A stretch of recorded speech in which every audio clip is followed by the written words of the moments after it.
반갑습니다. 대성마이맥 수학 강사 차영진입니다. 자, 2023학년도 대수능 9월 모평 총평 같이 진행하도록 하겠습니다. 자, 우선 난이도부터 살펴볼게요. 자, 굉장히 쉬웠고요.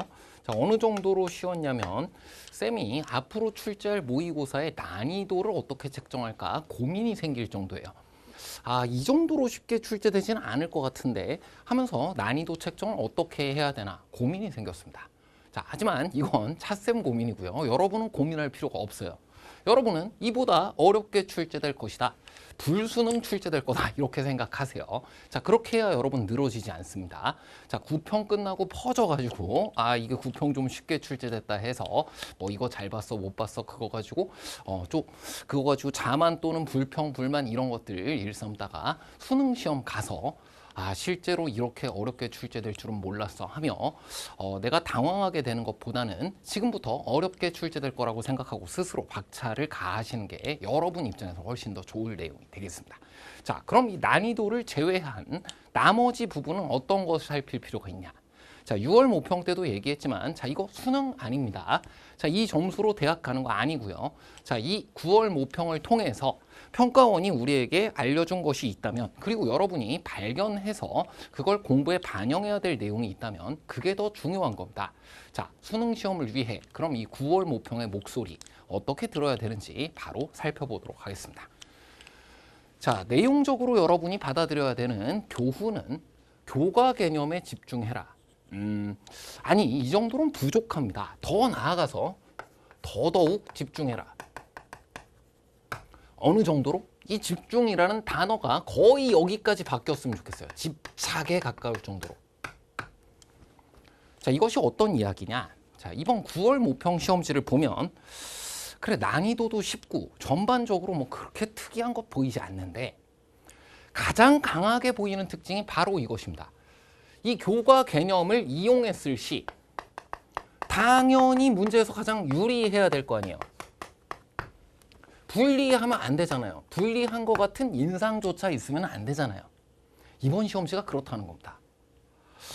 너무 당연한 얘기인 것 같은데? 자, 6월 모평이랑 한번 비교해 보도록 하겠습니다. 6월 모평에서는 이 고등교과 개념을 칼같이 올바로 제대로 공부했을 시에 다소간 이거는 불리한 거 아니야? 다른 거 공부한 게 조금 유리한 거 아니야? 라는 그런 논란의 여지가 있는 오해의 소지가 있는 문제가 몇 개 있었어요. 차쌤도 그것에 대해서 DM 엄청 많이 받았었고요. 자, 그래서 그 문제들과 이번 9월 모평에 주어졌던 문제들 비교해 가면서 같이 한번 살펴보도록 하겠습니다. 6평에는 교과 개념을 자로된 듯 정확하게 따라갔을 때 혹시 불리한 거 아니야? 하는 인상을 주었던 문제가 이렇게 두 개가 있었다 이겁니다.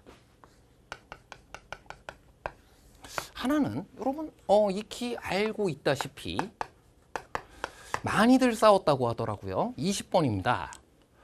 DM을 엄청 받았어요. 이게 지금 논란거리인데 차쌤 이거 어떻게 생각하세요? 하면서 자, 어떻게 생겼던 문제냐? x에서 x 플러스 1까지 절대값 ft dt라고 되었던 문제이고요. 이것이 뭐 이거를 미분하는 것이 수원수투 과정 안에 있다 없다 그래서 미적분 선택자가 유리하다 말다 뭐 이러면서 DM 엄청 왔어요. 논란이 심했나 봐. 자, 그것에 대한 평가원의 답변입니다. 아니, 농담 삼아 현강에서는 이런 얘기도 했었어요. 이거에 대해서 아마 어떤 친구가 평가원에 투서를 했을지도 모른다. 이렇게 미적분이 유리한 거 내면 어떡하냐. 합성함수의 미분 아니냐. 막 이랬을지 모른다고. 진짜 그런 친구가 있었는지도 모르겠습니다. 9평 14번은 그에 화답하듯 이거에 대한 화답이에요. 인테그랄 t에서부터 t 플러스 1까지의 fx dx고 니은 디귿을 따질 땐 이 부분이 피적분함수가 양수인 것까지 똑같고 그 뒤에 뭐 절대값 적분도 또 있었지. 자, 이 문제만을 한정하자면 그래, 뭐 합성함수의 미분을 하면은 요만큼 유리하다고 볼 수 있을런지 모르겠어. 유리함과 불리함이 이 문제만으로 한정한다면 조금 이상하게 보일 수 있다 이거지. 그러나 자, 당시에도 해설 강의 때 무슨 얘기했습니까?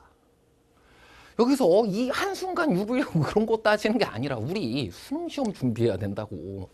이거에 정통한 사람들이 이걸 가지고 유리하게 풀이하라고 문제를 출제할 거라고. 자, 이제 교집합이 볼 겁니다. 14번. 이거 미분해가지고 얻을 게 있나요? 전혀 없습니다. Nothing. 이 문제도 이걸 바란 것이 아니다. 교집합은 절대값이 적분 안에 들어갔을 때 넓이 함수로 이것을 바라보라 라는 의미 그대로입니다. 자, 그래서 어찌 보면은 이렇게 무난한 시험지가 탄생한 이유 중 하나, 이 논란이 한 몫을 한 걸 수도 있겠다. 이것 때문에 한 문제 버렸잖아요. 그봐 20번 이거라니까.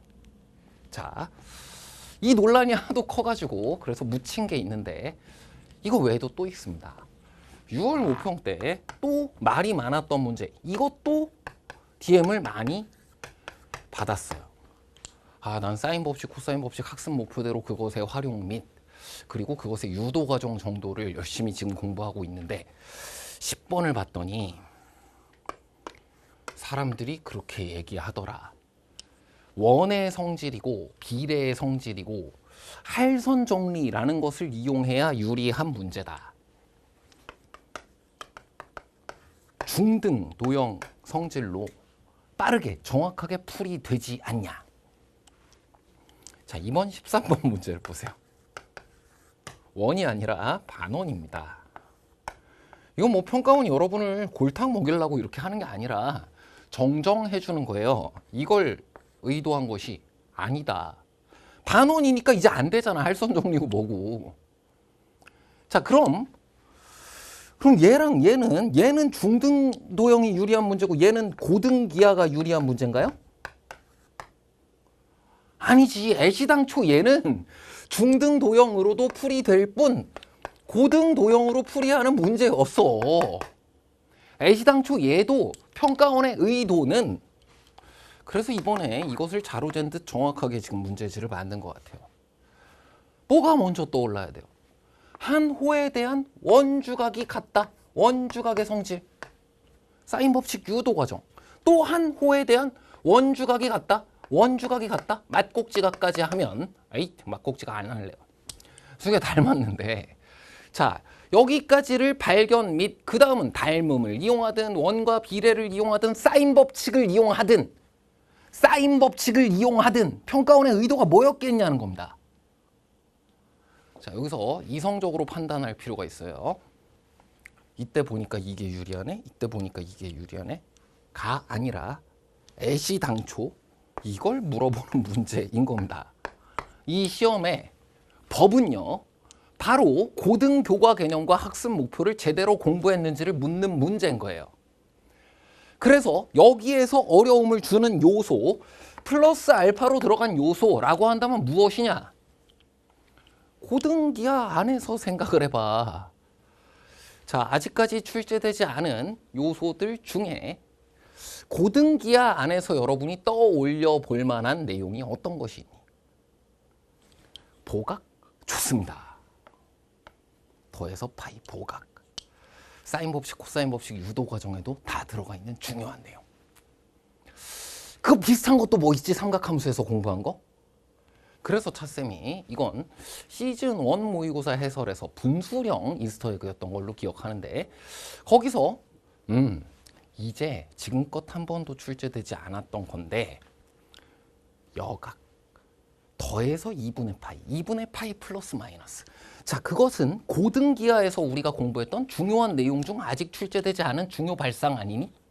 라고 조심스레 이야기했던 것이 있는데, 그게 여기에서 제일 어려운 지점이었던 거예요. 자, 이 두 예시를 통해서 좀 느끼는 바가 있었으면 좋겠습니다. 이 시험지는 어찌 보면 23, 14번으로 6평에서 자칫 오해의 소지가 있는, 이대로 공부해 나가다 보면 언제나 유리해야 되는데 혹시 좀 불리한 거 아니야? 뭐 이런 선택 과목의 내용이 이런 중등 교과의 내용이 보다 중심축이 되어서 그걸 물어보는 시험인 거 아니야? 라고 오해의 소지가 있을 부분들을 모두 삭제해 버렸습니다. 13, 14번 확인 잘 하셔야 되고요. 이게 올해 처음이 아니에요. 매년 있는 일입니다. 매년 6월 모평을 보고 나면 의도되지 않은 내용인데 뭐 다른 것 때문에 유리하다 불리하다라는 얘기가 꼭 튀어나와요. 전년도 6월 모평에도 사인 법칙, 코사인 법칙을 의도한 문제에서 중등 도형이 더 유리한 게 아니냐 하는 이야기가 있었고요. 평가원이 그렇게 의도한 게 아닌데 여론몰이가 돼버려. 그러고 국평 수능 지나고 나면 역시 고등 개념이었다. 자, 그렇게 1위 1비 현상만 쫓아다니지 말고 본질을 보세요. 애시당초 고민할 가치가 없었던 겁니다. 뭘 출제하기로 되어 있는 시험이냐. 그게 정답이에요. 자, 시간이 많이 남아있는 게 아닙니다. 2달 남아있잖아요. 자, 이 짧다면 짧은 시간을 어떻게 쓰는 게 가장 효율적일 것이냐. 출제되기로 한 것에, 출제될 것에 집중하세요. 그게 정답입니다.